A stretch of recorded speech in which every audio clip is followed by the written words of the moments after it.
du tout en Côte d'Ivoire. Et en 2025, le président Ouattara va gagner. C'est un fait. En 2025, le président Ouattara va gagner. Et puis écoutez-moi très bien. Ça, c'est mon mot de fait. On a eu une crise post-électorale qui s'est soldée par 3000 morts. Gbagbo Laurent, il a eu la vie sauve parce que le président Ouattara l'a voulu. D'accord? Il n'a pas perdu un parent, il n'a pas perdu un proche. Personne n'est mort. Cette année-là, en tout cas l'année qui arrive en 2025, l'année qui arrive en 2025, chers amis, ça sera l'année du respect.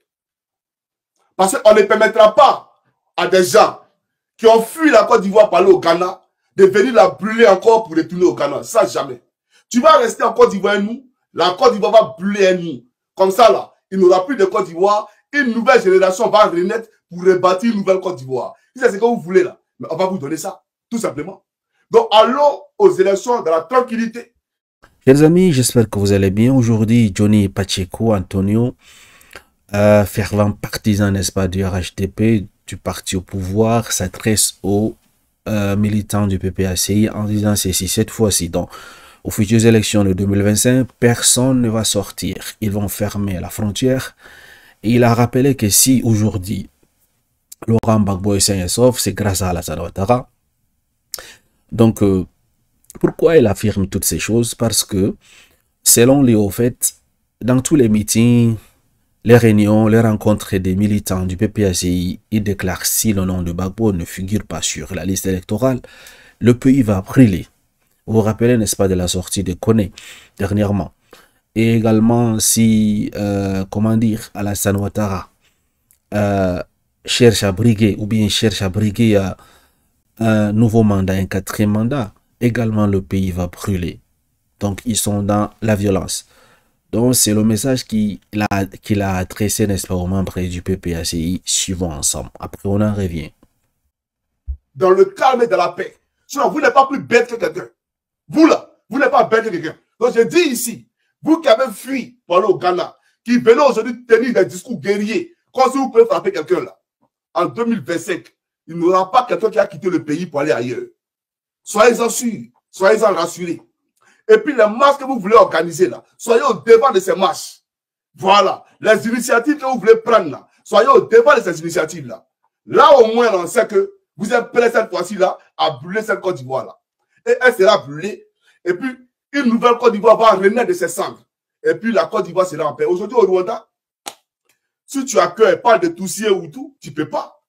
Parce qu'ils savent ce que ça leur a apporté dans le passé. Ils ont retenu les leçons du passé. Mais voilà des gens comme le Gore qui n'ont pas encore retenu les leçons du passé et qui veulent toujours que la Côte d'Ivoire brûle. Mais j'aimerais vous dire, cette Côte d'Ivoire là, ça fait longtemps de la crise post-électorale. Mais il arriverait un moment où nous, on s'assoit pour dire, on va pas parler, hein, c'est les crises là qui vont nous donner conseil. C'est-à-dire la crise qu'on va connaître là, tellement elle sera sanguinaire et meurtrière. Nous-mêmes là, plus tard on va se donner conseil. Quand quelqu'un va prendre le micro pour crier, nous-mêmes automatiquement on va aller le prendre et pas dire, ici c'est pas comme ça. On fait la politique mais tranquillement. Parce qu'on sait où on est quitté. Mais apparemment les autres n'ont pas appris de leur passé. Donc ils veulent encore que cette Côte d'Ivoire brûle. On a compris. Peut-être que la CPI a eu tort. Peut-être qu'elle regrette aujourd'hui d'avoir libéré Gbagbo là. Elle le regrette aujourd'hui. Parce que la crise que vous avez préparée, elle sera plus sanglante et plus meurtrière que la crise, bien entendu, de 2011. Et c'est une réalité. Et je l'ai déjà dit, et je le réitère ici. Voilà. Mais, on ne fuit pas. Hein. Moi-même, je serai au pays. En 2000, quand on a fait l'élection en 2025, tout le monde sera là. Et puis, on s'est parlé. Il faut que tout le monde soit là. Donc, si la Côte d'Ivoire brûle, brûlons avec cette Côte d'Ivoire. Disparaissons, et puis laissons les Ivoiriens civilisés. Les Ivoiriens dotés de raison, les Ivoiriens qui ont envie de vivre tranquillement, ils vont vivre. Maintenant, nous, là, on va aller à Dieu. Voilà la réalité. Et le Seigneur nous dira qui a raison et qui n'a pas raison. Mais ce que moi, je conseille aux gens ici, c'est de privilégier, bien entendu, la paix. On a besoin de paix. Puisque notre Seigneur Jésus-Christ nous a donné la paix. Il dit, je vous donne la paix. Donc, cette paix-là, il faut la saisir et marchons dans la paix. J'aimerais vous le dire. Voilà. Vous parlez, le président ne parle pas là. Ce n'est pas parce qu'il n'entend pas ce que vous dites. Hein. Vous n'êtes pas garçon que le président Ouattara. Hein. Vous savez ça très bien. Il a frappé Gbagbo en 2011 ici. Il ne parlait pas et puis il a frappé. Vous avez compris? Il ne parle pas. C'est vous qui tenez les discours guerriers. Comment vous prendre? Non, la dictature. Pourtant, avant temps, on ne parlait pas. À votre temps, les gens mouraient. Même étudiants, on ne laissait pas en tuer. Donc, à un moment donné, il faut arrêter. Vous parlez, on vous regarde, on ne parle pas là. C'est pas parce que vous êtes fort, hein. Vous n'êtes pas fort. Mais lui qui s'amuse en 2025, j'ai dit, frontière fermée, et pas dans un pays là. Vous voulez tuer tout le monde, non? Vous allez tuer Ado. Vous allez tuer tout le monde en même temps. Maintenant, vous allez gérer votre Côte d'Ivoire, les discours guerriers. C'est quelle politique on fait, puis toujours on pense que c'est une question de biceps, de triceps. On peut faire la politique à civilité. Mais c'est toujours vous qui criez. Un monsieur il a 81 ans, mais il parle encore de 1990. Il parle encore comme c'était en 1990. Vous allez où? Vous voulez construire quoi avec ça? Quelqu'un qui est vieux. Si on ne peut pas être sage à 81 ans, mais il y a un problème, les gars. Tu as déjà vécu ta vie. Dieu t'a béni. Parce que atteindre cet âge-là, ce n'est pas donné à tout le monde. Donc, c'est une bénédiction. Mais permet aux enfants qui ont 18 ans, qui ont 15 ans, mais de vivre dans une Côte d'Ivoire en paix, une Côte d'Ivoire tranquille.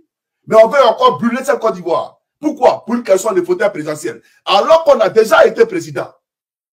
Dieu vous a déjà donné votre gloire. Il a déjà fait de vous un président. Si on ne peut pas être président, c'est la fin du monde. La vie s'arrête. En dehors de président, il n'y a plus de vie sur la terre. Et pour ça, parce qu'on veut un président, la Côte d'Ivoire doit brûler. Et on dit, quand on sera président, on va rejoindre l'AES. Tu vas rejoindre l'AES, c'est qui?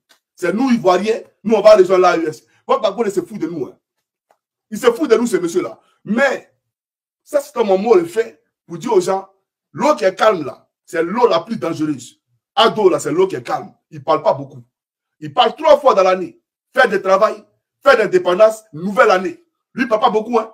Mais ne pensez pas que vos menaces, là, ça peut frayer quelqu'un en Côte d'Ivoire. Ça ne ferait personne. J'aimerais vous le dire.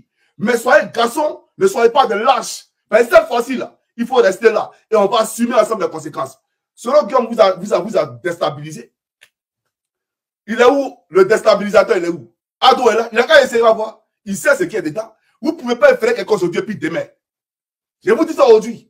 Vous ne pouvez pas faire quelque chose aujourd'hui puis demain. Donc, j'annonce les couleurs pour que demain on ne vienne pas dire qu'on est surpris. Que c'est eux-mêmes qui sont en train de bloquer la guerre dans leur pays. Ce n'est pas le président Ouattara. Depuis, les discours sont les discours incendiaires, les discours guerriers. Vous entendez, vous ne parlez pas. Donc, ne venez pas dire demain que c'est nous qui avons créé quoi que ce soit. Mais ceux-là, c'est eux qui sont en train de préparer les prémices de la guerre. Les ingrédients de la crise, là, c'est eux qui sont en train de les préparer. Nous, on veut la paix. Voilà pourquoi, là. Ils parlent, on les arrête pas, on les regarde. Voilà.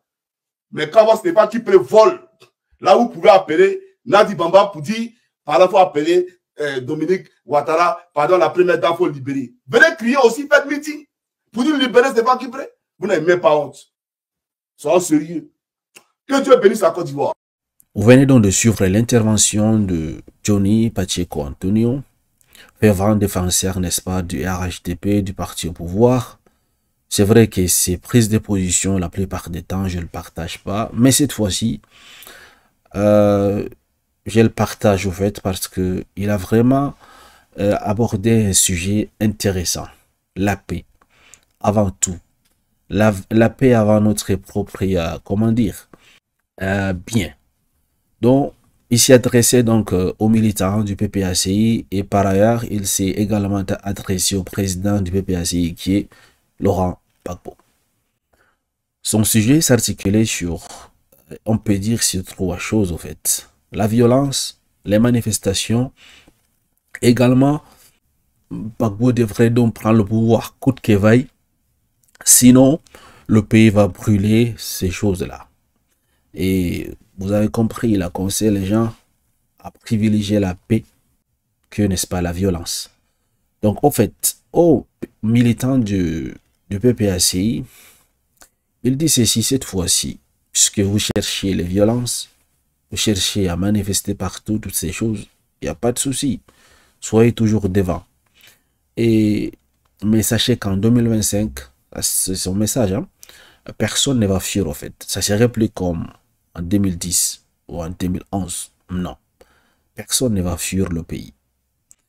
Ils vont fermer donc les frontières.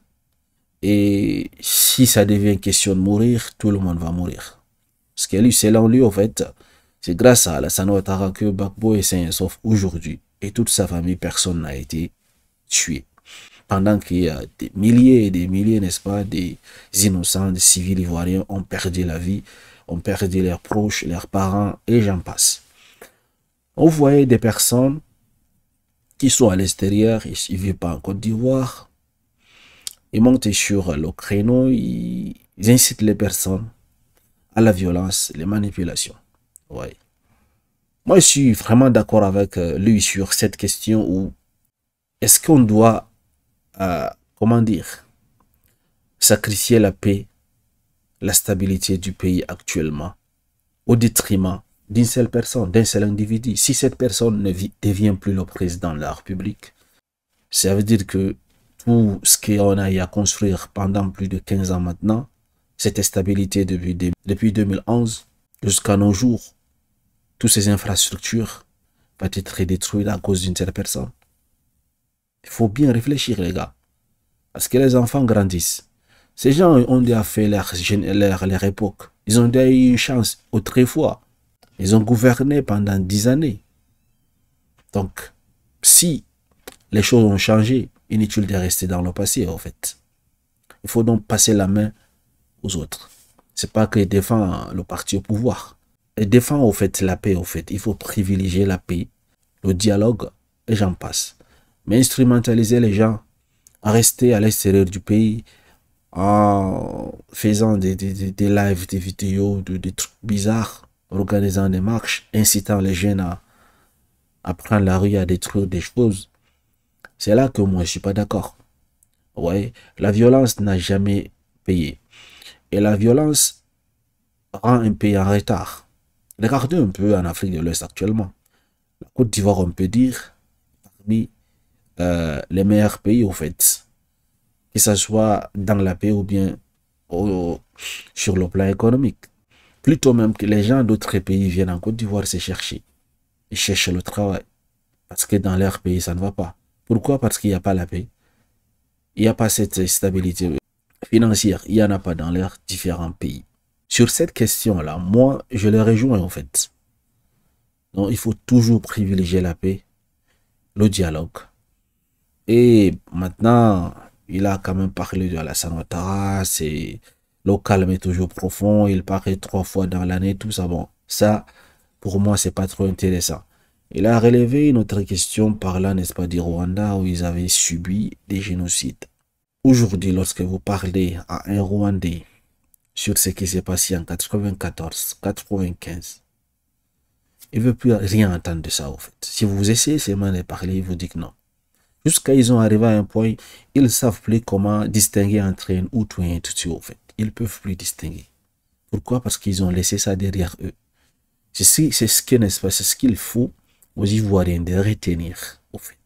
Parce que si la crise de 2010, là, la mort qu'on a eue, le parti du PPAC n'a pas retenu la leçon, ses dirigeants n'ont pas retenu la leçon avec tous les morts. Je pense que la crise qui s'annonce à 2025 va être plus grave, en fait. Va être plus meurtrière. Et c'est ça qu'il faut surtout ne pas tomber dans ces pièges. Vous voyez un peu, on ne peut pas sacrifier l'avenir de tout un peuple à cause d'un seul homme. Il faut bien réfléchir quand même. Et cela ne veut pas dire qu'il faut lâcher les bras, il ne faut pas combattre, il faut combattre, mais intelligemment. Il faut affronter le parti au pouvoir, intelligemment, mais pas en brûlant le pays. Là, moi également, je ne suis pas d'accord. Je ne suis pas partisan de la violence. Non. Il faut construire et non détruire. Il faut permettre également à nos petits qui arrivent un bon avenir. Ne soyons pas de personnes qui se préoccupent uniquement de leur personne. Bon, si le temps des Gbagbo est revenu, qu'il passe la main à une autre personne, tout simplement, au fait.